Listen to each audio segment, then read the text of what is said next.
ফেরেশতা মানুষের বেশ ধরে পাশ দিয়া যান আর তিনি আল্লাহর নামে জিকির করেন, সুবহানা যিল মুলকি ওয়াল মালাকুত যাল ইজ্জতি ওয়াল আজমতি ওয়াল কিবরিয়াই ওয়াল জাবারুত। এই জিকিরের আওয়াজটা শোনা মাত্রই ইব্রাহিম খলিলের অন্তরের মধ্যে ইশকের আগুন জ্বলে উঠল, কারণ তিনি তো ওই নামের পাগল। এই নামটা কে যেন নিতেছে, যেই নামের পাগল ইব্রাহিম ওই নাম কে যেন নিয়ে যাচ্ছে, কে যেন এই নামটা জপতেছে। ইব্রাহিম খলিল লোকটার পিছনে পিছনে যায় দৌড় দিলেন, কে গো ভাই, তুমি কে, কি তোমার পরিচয়? এত সুন্দর করে আমার মালিকের নাম তুমি নিচ্ছ, কি তোমার পরিচয়? বলে আমার পরিচয় জানা দরকার নাই, আমার সময় কম, কি চাই আপনি বলেন। ইব্রাহিম খলিল বলেন, আবার আমার ওই মালিকের নাম তুমি যদি বলো, আমি এই যে তোমারে কদম জড়ায় ধরলাম, আরেকটা বার তুমি আমাকে আমার মাশুকের নাম তুমি শোনাও। ফেরেশতা মানুষ রূপী ফেরেশতা তখন বলেন, না আমি শোনাইতে পারি, শর্ত আছে। কয় কি শর্ত? শর্ত হলো তোমার ওই ছাগলের পালের অর্ধেক ছাগল আমাকে দিয়ে দিতে হবে, তাহলে আমি একবার আরেকবার এই নাম তোমার শোনাইতে পারি। ইব্রাহিম খলিল আল্লাহর এত পাগল, এত আশিক, তিনি বললেন ঠিক আছে, আমি তোমাকে অর্ধেক ছাগলের পাল তোমাকে দিয়ে দেব, বিনিময়ে তুমি আমাকে আরেকবার আমার মাশুকের নাম তুমি শোনাও।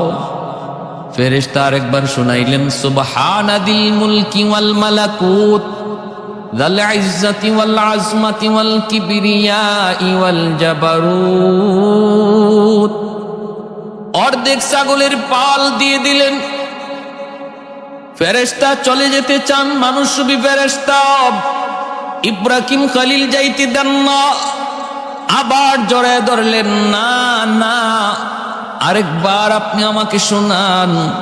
ফেরেশতা বলে, শোনাইতে পারি, শর্ত হলো বাকি অর্ধেক ছাগলের পালটাও আমাকে দিয়ে দিতে হবে।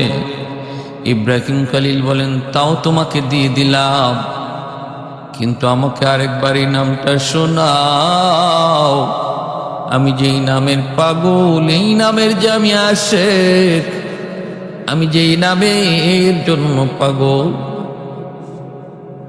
ভাইরে, আল্লাহ নামের উপরে কি পরিমাণ দেওয়ানা, আল্লাহর আশিক আল্লাহ নামের উপর কি পরিমাণ দেওয়ানা, আল্লাহ আল্লাহ নামের উপরে কি পরিমাণ মজা, কি পরিমাণ স্বাদ একজন আশিক ছাড়া বুঝে না। একজন আশিক ছাড়া কোনোদিন এই নামের মজার স্বাদ বুঝবে না। আল্লাহ আল্লাহ ক্যা মজাই নাম হে, अल्लाह अल्लाह आशिकों का काम है, अल्लाह अल्लाह क्या मज़ाई नाम है, अल्लाह अल्लाह आशिकों का काम है, अल्लाह अल्लाह मुमिनों का काम है। अहदुन लैसा कमिस्ली समदुन लैसा कफदली लिमनिल मुल्कु तुगु ईतु सजावार खुदाई। আল্লাহর পয়গম্বর বলে, আমি অর্ধেক ছাগল বাকি অর্ধেকটাও দিয়া দিব, বিনিময়ে আরেকবার আমার মাশুকের নাম তুমি শোনাও। ফেরেশতা আবার তার নাম শোনাইলেন, বাকি অর্ধেক ছাগলের পাল তিনি দিয়ে দিলেন। এরপরে দেখা যায় ফেরেশতা চলে যেতে চান, কিন্তু ইব্রাহিম খলিল তিনি তো যাইতে দেন না, আবার যা আটকায় দিলেন আর বলতেছেন, আমাকে আরেকবার শোনাও, আরেকবার আমার মাশুকের নাম শোনাও। ফেরেশতা বলে, এখন তুমি কি দিবা? কিছুই তো নাই, দিবা কি? আমি তো বদলা ছাড়া নাম বলি না, আমি তো কোনো বিনিময় ছাড়া এই নাম শোনাই না, এখন কি দিবা? এখন কি দিবা? আল্লাহর খলিল তখন কান্দেন, চোখের পানি মুছেন আর বলেন, রে ভাই, তুমি যদি আরেকবার আমাকে আমার মাশুকের নাম শোনাও, আমি সারা জীবনের জন্য তোমার গোলাম হয়ে যাব। আহাদুল লাইসা কামিসলি সামাদুল লাইসা কাফাদলি লিমানিল মুলকু তুগু ই তু সাজাওয়ার খুদাই তু খুদা বন্দে আমি নি তু খুদা বন্দে সারি তু খুদা বন্দে জমিনি তু খুদা বন্দে সামাই তু রহিমি তু করিমি তু সমিঈ তু বসিরি তু মুইজ্জি তু মুযিল্লি তু মালিকিল আরশি বজাই বরি আজ খুরদন ও খুফতন বরি আজ তুহমতি মরদন বরি আজ বিমো বরি আজ বিমো উমিদি বরি আজ রঞ্জ বালাই। আল্লাহ রাব্বুল আলামিন বলতেছেন আমার খলিল আমার কতটা উপযুক্ত আমার বন্ধু হওয়ার একটু পরীক্ষা করো। যখনই আল্লাহর খলিল বললেন আরেকবার যদি আমার মাশূকের নাম শোনাও তাহলে আমি সারা জীবনের জন্য তোমার গোলাম হয়ে যাব।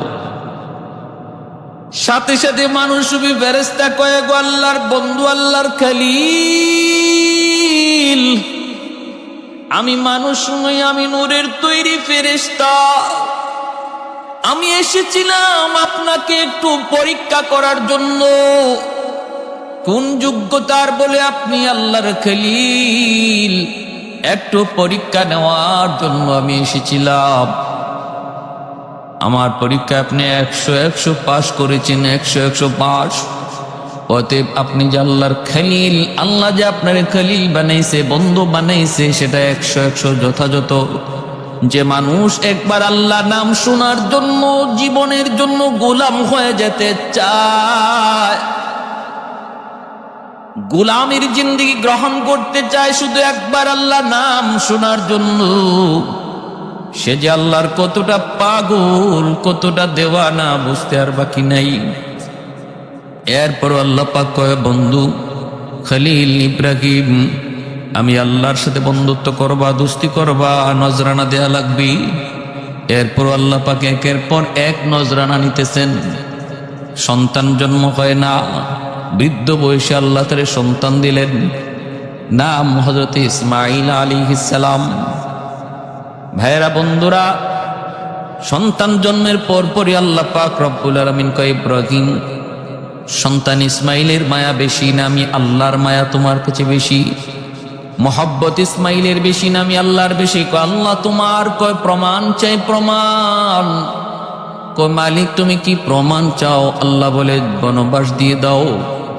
যে সন্তান এত কান্নাকাটি কইরা আমি আল্লাহর কাছ থেকে তুমি পাইছো, যদি সন্তানের চেয়ে মোহাব্বত আমি আল্লাহর বেশি হয় তাহলে নজরানা চাই, দলিল চাই, প্রমাণ। খলিল বলে মালিক কেমনে? কয় সন্তান আর মাকে বনবাস দাও।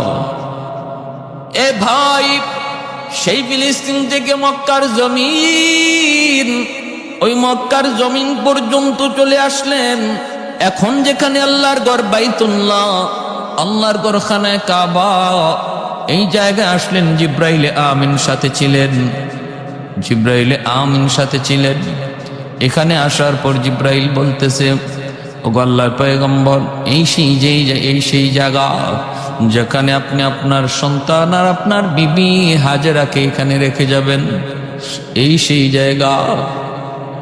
আল্লাহর খলিল দুধের শিশু ইসমাইল আর মাকে ওই মক্কার প্রান্তরে বাইতুল্লাহ না বাইতুল্লাহর ওই জায়গায় সাফা মারওয়া পাহাড়ের কাছেই তিনি এখানে সন্তানকে রাখলেন। সন্তানকে আর সন্তানের মাকে রেখে আল্লাহর খলিল তিনি চলে যাইতেছেন।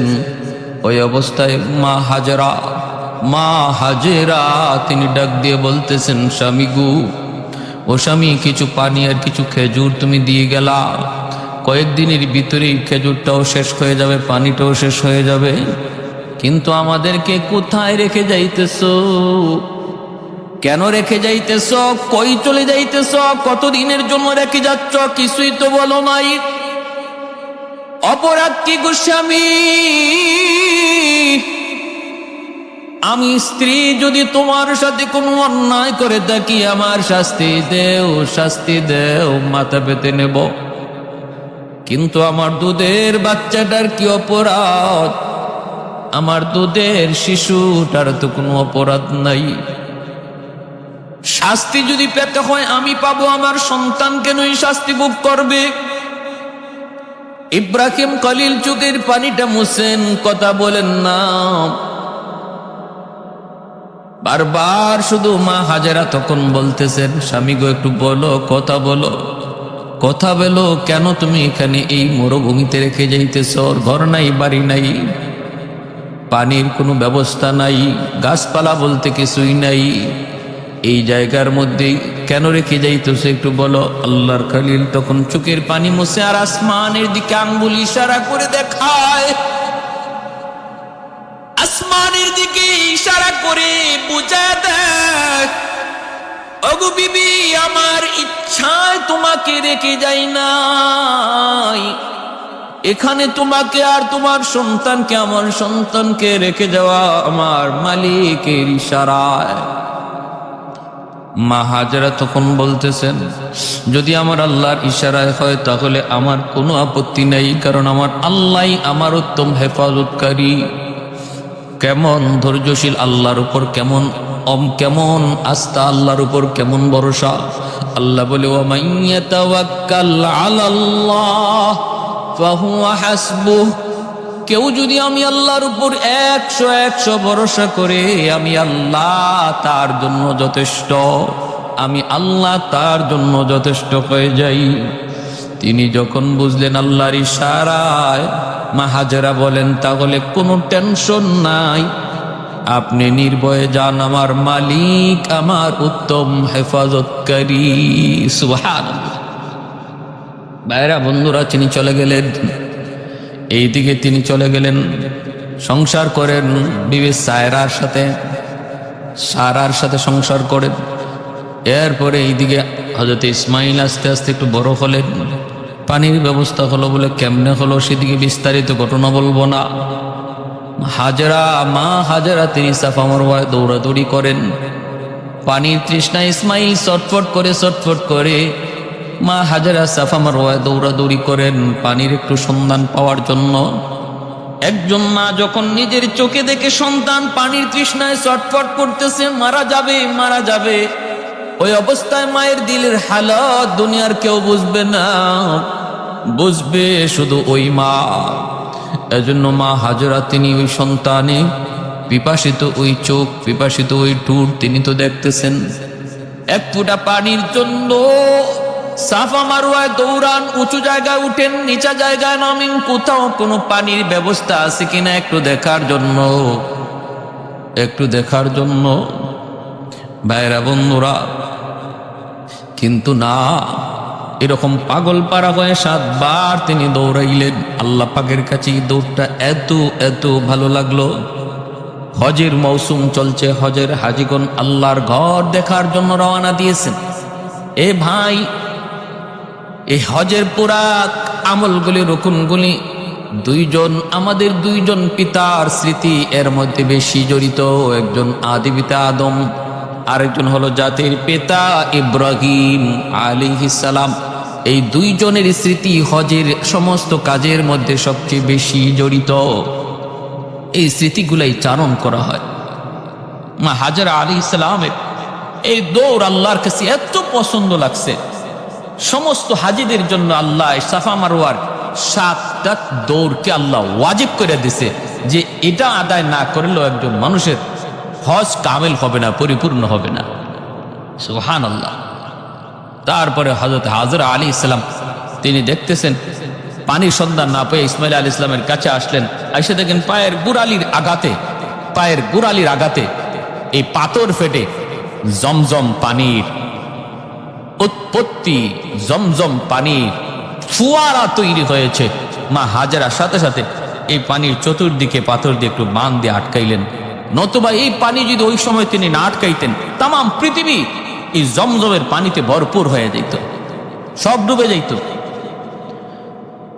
আজও সেই সেই দিন থেকে জমজম পানির ফোয়ারা তৈরি হয়েছে, আজও আছে, কিয়ামত পর্যন্ত এই পানি থাকবে।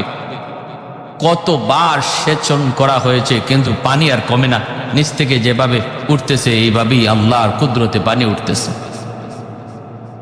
কত অমুসলিমরা কত পরীক্ষা করেছে জমজম, বিজ্ঞানীরা, ইহুদিরা, খ্রিস্টানরা জমজমের পানি কত পরীক্ষা করেছে। এই পানির মধ্যে একটা গুণ হলো পানির তৃষ্ণা নিবারণ হয়, আর একটা গুণ হলো পেটের ক্ষুধা, এই ক্ষুধাও নিবারণ হয়। শুধু পানির তৃষ্ণা নিবারণ হয় না, ক্ষুধাও নিবারণ হয়। এজন্য এই পানির তৃষ্ণার সাথে তারা যে ক্ষুধার্ত ছিলেন, তৃষ্ণার্ত এবং ক্ষুধার্ত দুটোটা আল্লাহ পাক এই জমজম পানির দ্বারা পূরণ করেছেন। আজও জমজম পানি যারা পান করে, এই পানি পান করার দ্বারা যেমন তৃষ্ণা নিবারণ হয় তেমন ক্ষুধাও নিবারণ হয়। আল্লাহ এই দুটোটা শক্তি পানির মধ্যে রেখেছেন। এজন্য আমার ভাইয়েরা, বন্ধুরা, এভাবে তিনি মক্কায় বড় হতে লাগলেন। বাইতুল্লাহর জন্ম হলো, বাইতুল আল্লাহর ঘর বাইতুল্লাহ তৈরি হলো, মানুষের বসতি হলো।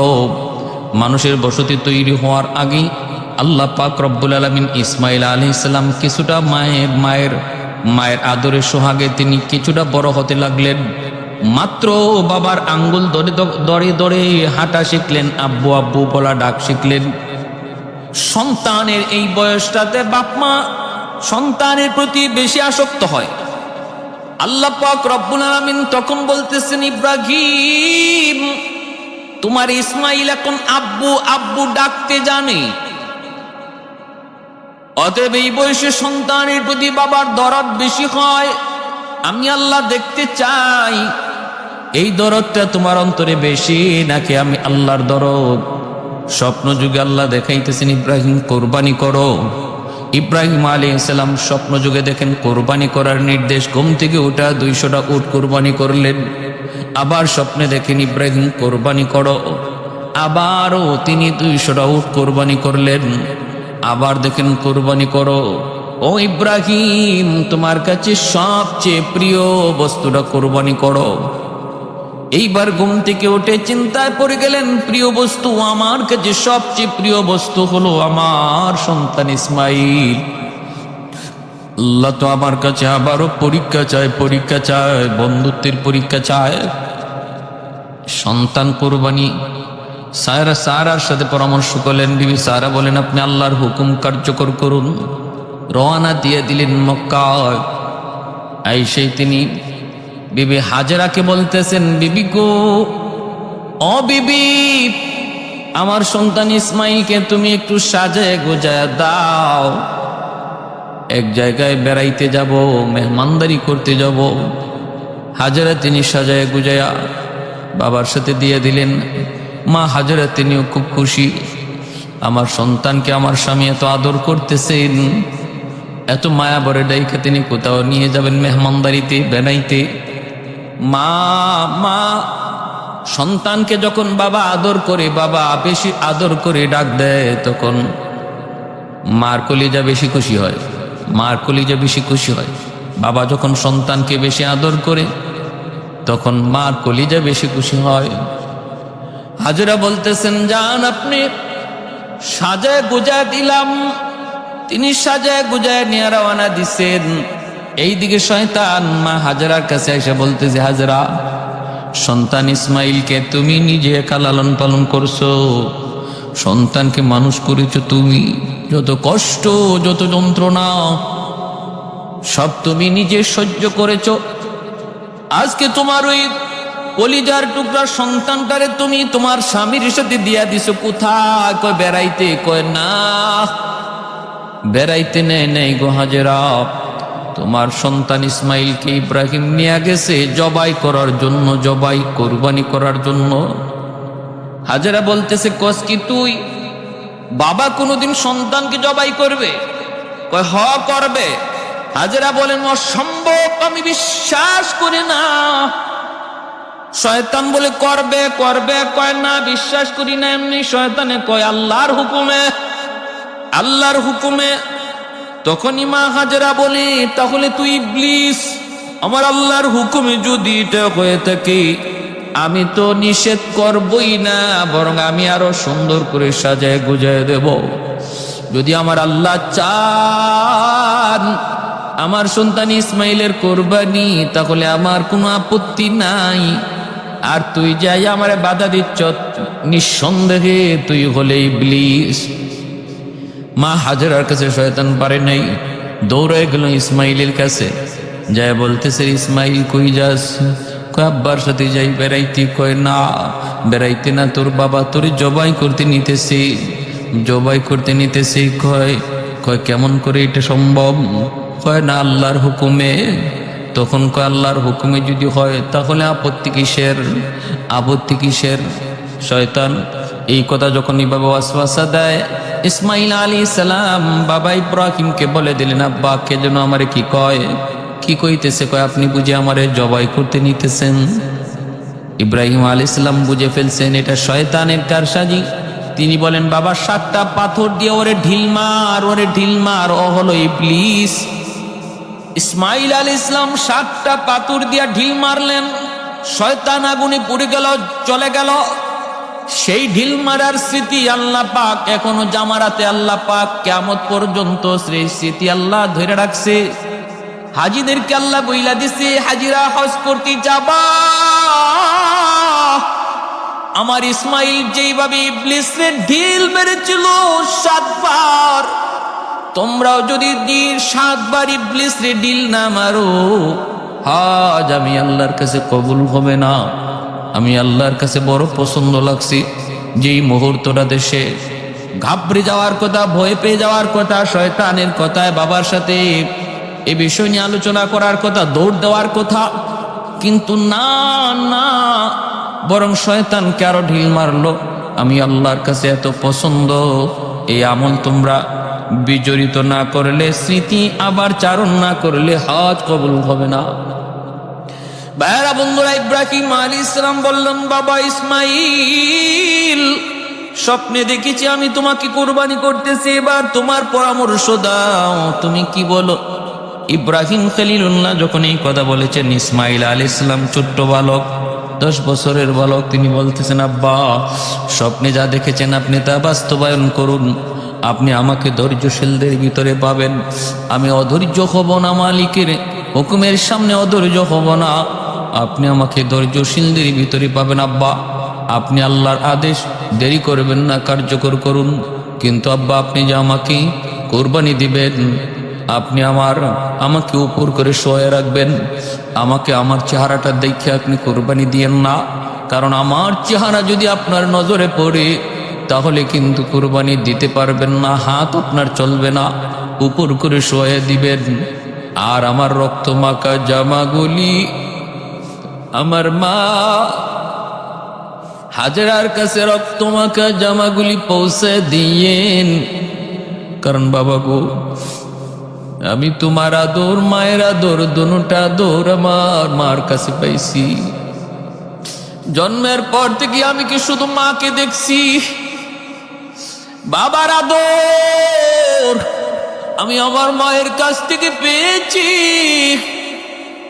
আদব শিক্ষা আমি আমার আম্মার কাছ থেকে শিখেছি। আমি ছিলাম আমার মায়ের চোখের শীতল। এজন্য আব্বা কোরবানির পর আমার রক্তমাখা জামাটা আম্মার কাছে পৌঁছে দিন, মা কিছুটা সান্ত্বনা পাবে। ইব্রাহিম আলাইহিস সালাম তিনি এবার শোয়াইলেন, শোয়া তিনি সন্তান ইসমাইলকে উপর করে শোয়াইলেন, ছুরি চালাবেন, কিন্তু দেখা যায় ছুরি চালাইতে পারেন না। ইসমাইল আলাইহিস সালাম নিজ থেকে বলতেছেন, আব্বা এখনো তোমার হাত কাঁপতেছে, ছুরি চলবে না।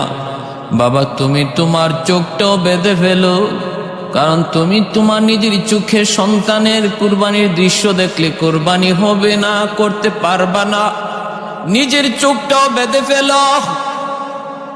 ইব্রাহিম আলাইহিস সালামকে ইসমাইল এই পরামর্শ দিলেন। ইব্রাহিম আলাইহিস সালাম নিজের চোখটাও তিনি বেঁধে ফেললেন, তারপরে ছুরি চালাইতে শুরু করলেন। ভাইরা বন্ধুরা, ছুরি চালাইতে শুরু করলেন।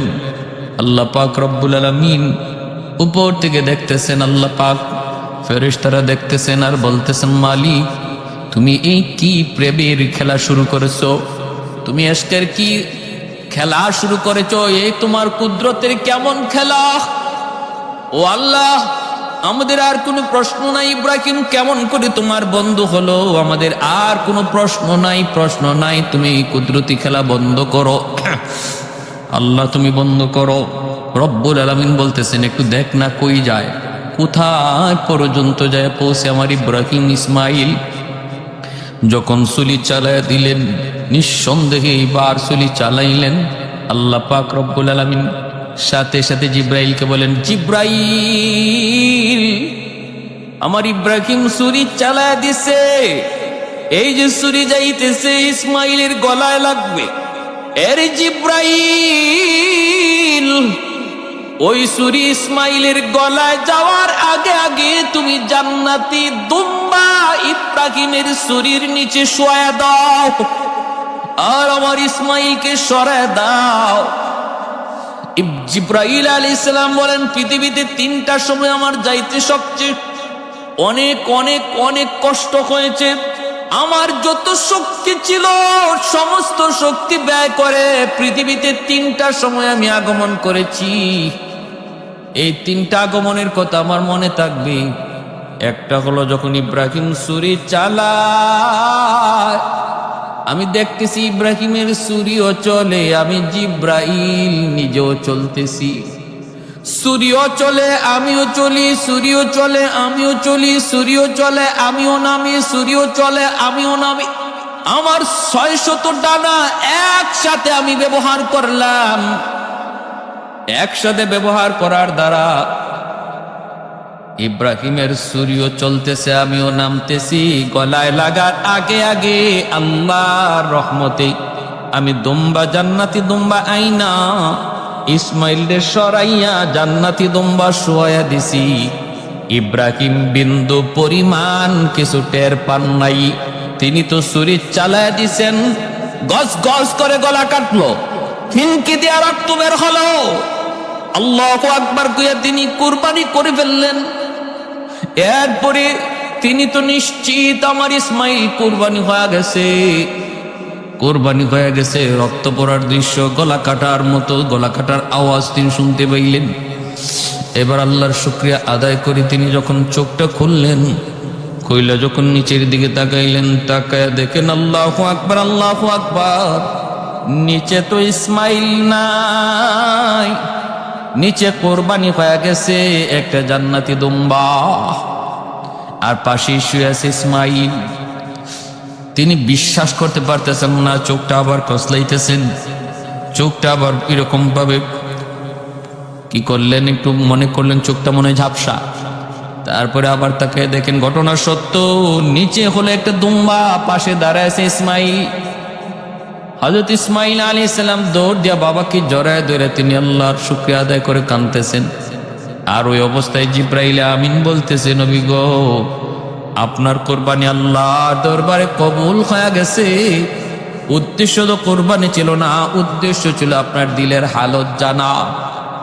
আল্লাহ পাক এই জায়গায় জান্নাতি দুম্বা কোরবানি দিয়ে আপনার কোরবানি আল্লাহ কবুল করে নিছে, যেন ইসমাইলে কোরবানি হয়েছে। আপনি যেমন ইসমাইলকেই কোরবানি দিয়েছেন, বিন্দু পরিমাণেতে কোনো সন্দেহ নাই। বা সাথে সাথে বাপ বেটা দুজনে 2 রাকাত শুকরিয়ার নামাজ পড়লেন। এজন্যই আমরা ঈদুল আজহার দিন 2 রাকাত শুকরিয়াতান ঈদুল আজহার নামাজ পড়ি। এটা হলো শুকরিয়াতান আল্লাহ পাক রব্বুল আলামিন জিলহজ মাসের 10 তারিখ এই ঈদুল আজহা, তার অনেক দাম, অনেক ফজিলত। 10 তারিখ হলো কুরবানি, 9 তারিখ হলো আরাফা। 9 তারিখ কি? আরাফা। আল্লাহু আকবার। এই জিলহজ মাসের 1 তারিখ থেকে নিয়ে 10 তারিখ পর্যন্ত আল্লাহর কাছে খুব দামি এই 10টা দিন। ওয়াল ফজরি ওয়া লায়ালিন আশর ওয়াশ শাফঈ ওয়াল ওয়াতর ওয়াল ফজরি ওয়া লায়ালিন আশর। ওই যে 10টা রাতের কসম আল্লাহ সূরা ফজরে খেলেন। মুফাসসিরিন কেরাম বলছেন এই 10টা রাত হলো এই জিলহজ মাসের এই 10 দিনের 10 রাত। কেউ যদি এই 10 রাতে ইবাদত করে সে সবে কদরের সমান সওয়াব পাবে। জিলহজ মাস ঢোকা মাত্রই আমাদের কিছু আমল আছে সুন্নত। 1 নাম্বার হলো যে জিলহজ মাস ঢোকার আগে আগেই আমাদের শরীরের অতিরিক্ত পশম, নখ, চুল, অতিরিক্ত পশম পরিষ্কার করে নিব। জিলহজ মাস ঢোকা মাত্রই নখ না কাটা, চুল না কাটা, অতিরিক্ত পশম না কাটা, হ্যাঁ, এগুলা হলো সুন্নত। কেন? কারণ এই জিলহজ মাসের 1 তারিখ থেকে নিয়ে 10 তারিখের এই 10 দিন পরে 10 তারিখে কোরবানির যে এক প্রেমের লীলা খেলা, এশকের এক লীলা খেলা, আশিকার মাসুকের যে এক অগ্নি পরীক্ষা, ওই অগ্নি পরীক্ষার স্মরণ 1 তারিখ থেকে করা হচ্ছে। একজন আশিক যখন সে তার এশকের আগুন, একজন আশিক যখন তার মাসুকের জন্য এতটাই দেওয়ানা হয়ে যায়, নিজেকে পর্যন্ত হারায় যায়, নিজেকে চেনে না, তখন তার চুল কাটার কথা আর কখন ইয়াদ থাকবে, মুছ কাটার কথা কখন ইয়াদ থাকবে? একজন সত্যিকারের আশিক তার মাথার চুলের খবর থাকে না, একজন সত্যিকারের আশিকের তার নখের খবর থাকে না, একজন সত্যিকারের আশিক অতিরিক্ত পশমের কোনো খবর থাকে না, সে তো একজনের পাগল।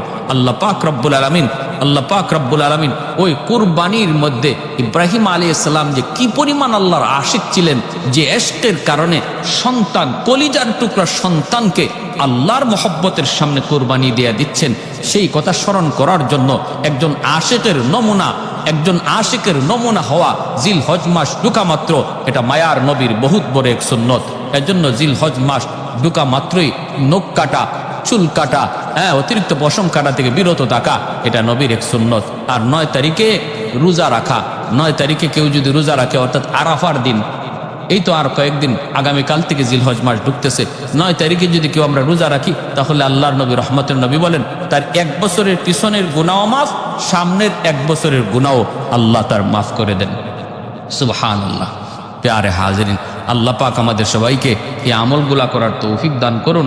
আর কোরবানির মধ্যে যে নিয়ত, ইব্রাহিম আলাইহিস সালাম যেই নিয়তে, আল্লাহকে খুশি করার নিয়তে যেমন কোরবানি করেছিলেন, এমন নিয়ত নিয়ে আমি আপনিও যদি আজকে কোরবানি করি, তাহলে এই কোরবানি আল্লাহর কাছে কবুল হবে। আর যদি আমার আপনার গোশত খাওয়ার নিয়ত থাকে, আমার আপনার যদি টাকার মধ্যে ভেজাল টাকা থাকে, হারাম থাকে, তাহলে কোরবানি কবুল হবে না। কোরবানি কবুল হওয়ার জন্য শর্ত হলো 2টা। এক হলো টাকাটা, পয়সাটা হতে হবে হালাল, একদম নির্ভেজাল। আরেক হলো নিয়তটা হতে হবে সহি, শুধু আল্লাহকে খুশি করা। কারণ ইব্রাহিম আলাইহিস সালাম তিনি আল্লাহকে খুশি করার নিয়ত তার কি পরিমাণ ছিল, আল্লাহর প্রেম আর ভালোবাসা কি পরিমাণ ছিল, কারণ ইনি নিশ্চিত তার সন্তানকে তিনি জবাই করেছেন, নিশ্চিত সন্তানকে জবাই করেছেন। একজন বাবা তার সন্তানকে জবাই করতে পারে আল্লাহর মহব্বতে, তাহলে বুঝেন এই মহব্বতটা কতটা নির্ভেজাল, কতটা খাঁটি ছিল। আমরাও আমাদের কোরবানি আসতেছে, এই কোরবানিতে হারাম টাকা দিয়া কোরবানির অংশীদার হব না। 7 জন শরিকানের ভিতরে একজনের টাকাও যদি হারাম হয়, তাহলে 7 জনের কোরবানি বাতিল হয়ে যাবে, 7 জনের কোরবানি বাতিল হয়ে যাবে। কেউ যদি সুদী প্রতিষ্ঠানে চাকরি করে, সুদী প্রতিষ্ঠান থেকে লেনদেন করে, তাহলে তার সাথেও কোরবানি দেওয়া থেকে বিরত থাকবো। আর হলো নিয়ত সহি, গোশত খাওয়ার জন্য নাকি আল্লাহরে খুশি করার জন্য?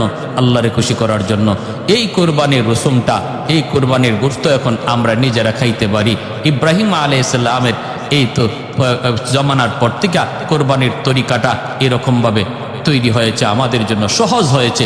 এখন আমরা পশু কোরবানি করি, আবার নিজেরা গোশতও খাই। কিন্তু এর আগ পর্যন্ত কোরবানি ছিল, কিন্তু তরিকা এমন ছিল না।